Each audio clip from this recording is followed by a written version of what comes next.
Jor, GWK yang next episode tentang apa ya? Apa sih yang kayak konflik yang itu tragis, penting buat orang-orang tahu, tapi orang-orang nggak banyak tahu gitu. Kemarin gue abis baca-baca tentang konflik sampit. Tau gak sih lo konflik sampit? Itu loh konflik sampit yang... Apaan konflik sapi? Nih. Nggak tahu. Yang banyak banget orang itu meninggal. Jadi itu suku Dayak versus suku Madura. Tentang budaya gitu. Itu benar-benar oke banget sih buat next GWK kita. Oke, coba aku research ya.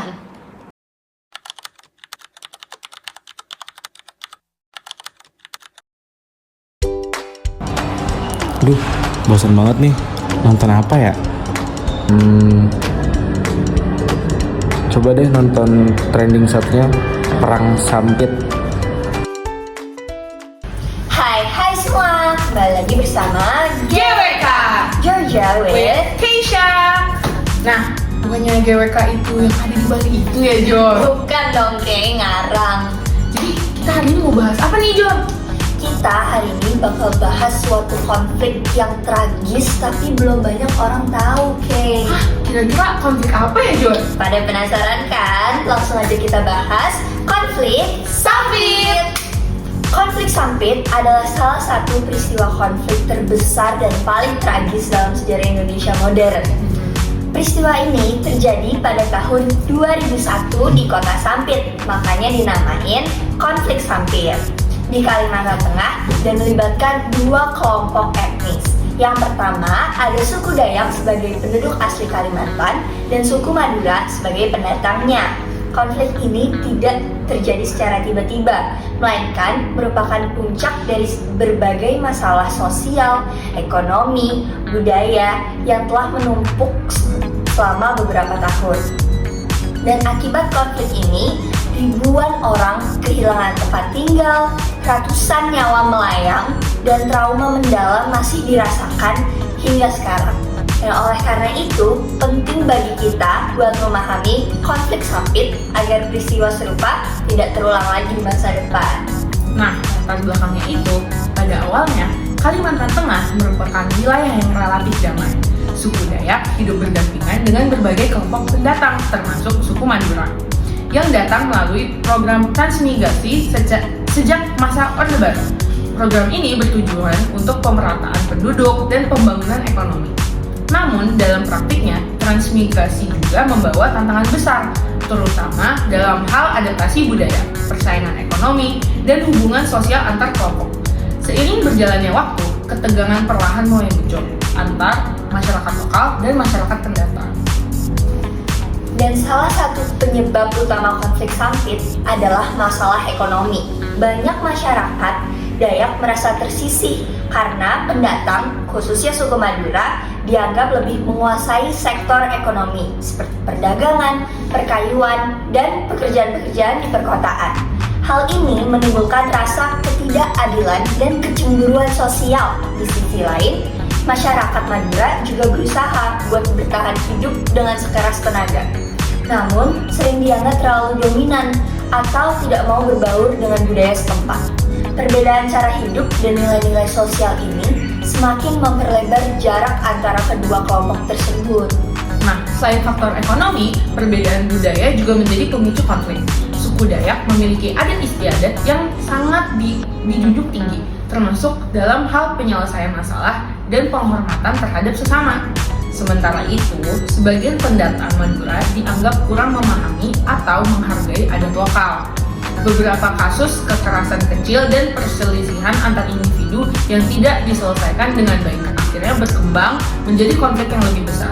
Nah, isu-isu kecil ini kemudian menyebar dan dibesar-besarkan melalui isu dan provokasi, sehingga memperkeruh suasana. Dan yang parahnya nih, konflik sampit itu mulai memuncak pada bulan Februari 2001. Kerusuhan awalnya dipicu sama perkelahian antar kelompok gitu, yang kemudian berkembang dan menjadi aksi kekerasan massal. Dalam waktu singkat, situasi itu jadi kayak tidak terkendali gitu. Terjadi pembakaran rumah, penyerangan terhadap warga sipil, dan pembunuhan yang sangat brutal. aparat keamanan saat itu kewalahan menghadapi skala konflik yang begitu besar. Banyak warga Madura akhirnya mengungsi untuk menyelamatkan diri mereka sendiri. Sementara masyarakat Dayak juga mengalami ketakutan dan trauma akibat situasi yang sangat amat kacau.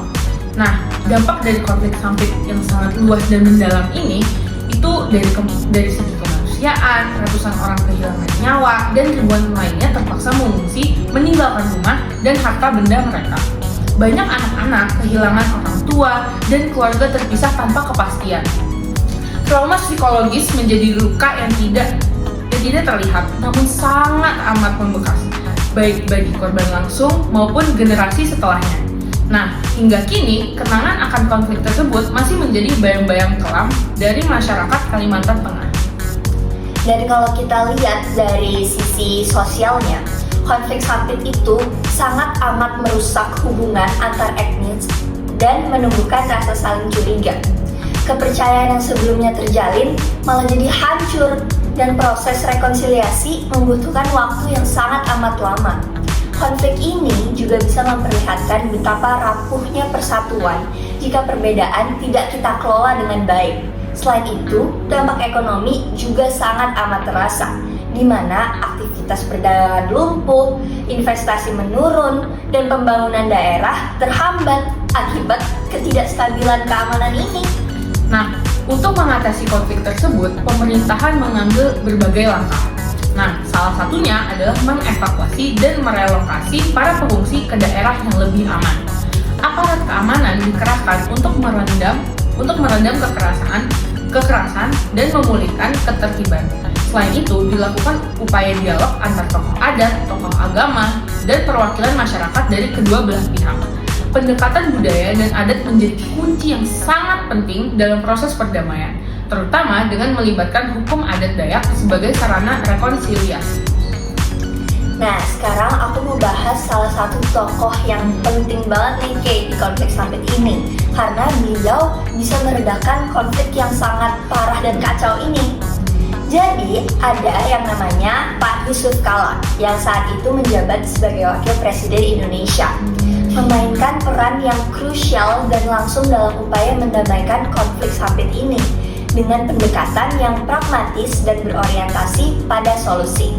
Beliau turun tangan secara aktif dengan melakukan pertemuan langsung dan berdiplomasi intensif dengan para tokoh adat Dayak, tokoh masyarakat Madura, serta elit politik setempat, sambil didampingi dengan Menko Polhukam Susilo Bambang Yudhoyono. Yusuf Kalla memahami bahwa resolusi konflik ini memerlukan penyelesaian di tingkat akar rumput yang menghormati kearifan lokal, sehingga dia mendorong dan memfasilitasi proses rekonsiliasi yang berbasis adat.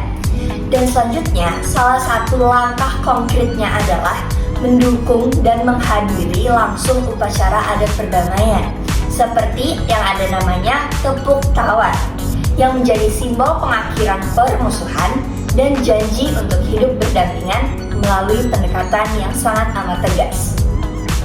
Dan menghargai budaya serta menawarkan solusi keamanan dan reintegrasi sosial. Yusuf Kalla berhasil menjadi mediator kunci yang bantu memerdekakan ketegangan dan membangun fondasi perdamaian pasca politik yang sangat amat brutal itu. Nah, solusi jangka panjang dari konflik sampit adalah membangun toleransi dan saling pengertian antar kelompok masyarakat. Pendidikan multikultural menjadi hal yang sangat-sangat penting agar generasi muda dapat memahami bahwa perbedaan bukanlah ancaman, melainkan kekayaan bangsa. Pemerintah juga perlu memastikan keadilan sosial dan ekonomi bagi seluruh warga, baik penduduk asli maupun penduduk pendatang, agar tidak ada pihak yang merasa dirugikan atau tersisihkan. Selain itu, penegakan hukum harus dilakukan secara adil dan tegas untuk mencegah konflik serupa terjadi kembali. Oke teman-teman semua, dari peristiwa konflik sampit ini, kita dapat mengambil pelajaran moral yang sangat amat berharga. Konflik ini mengajarkan bahwa prasangka, ketidakadilan, dan kurangnya komunikasi itu bisa berujung pada kekerasan dan merugikan semua pihak. Perbedaan suku, budaya, dan latar belakang seharusnya itu menjadi kekuatan kita untuk saling melengkapi, bukan alasan untuk saling membenci. Jika masalah kecil aja kita tidak bisa selesaikan dengan bijak, maka masalah tersebut dapat berkembang dan menjadi tragedi yang besar. Bener banget tuh Georgia. Sebagai bangsa Indonesia yang hidup dalam keberagaman, kita memiliki tanggung jawab untuk menjaga persatuan dan menghormati perbedaan. Konflik sampit ini bisa menjadi pengingat bahwa perdamaian tidak datang dengan sendirinya, melainkan harus terus diupayakan melalui sikap toleran, adil, dan saling menghargai. Memahami sejarah dan mengambil hikmah dari masa lalu, kita dapat membangun masa depan yang lebih damai dan harmonis bagi seluruh masyarakat Indonesia. Oke guys, mungkin itu aja kali ya cerita tentang konflik sampit yang kita sampaikan. Semoga kalian bisa mengambil moral-moral dan pembelajaran-pembelajaran dari cerita ini. Mungkin itu saja dari kami. See you on the next episode. See you. Bye.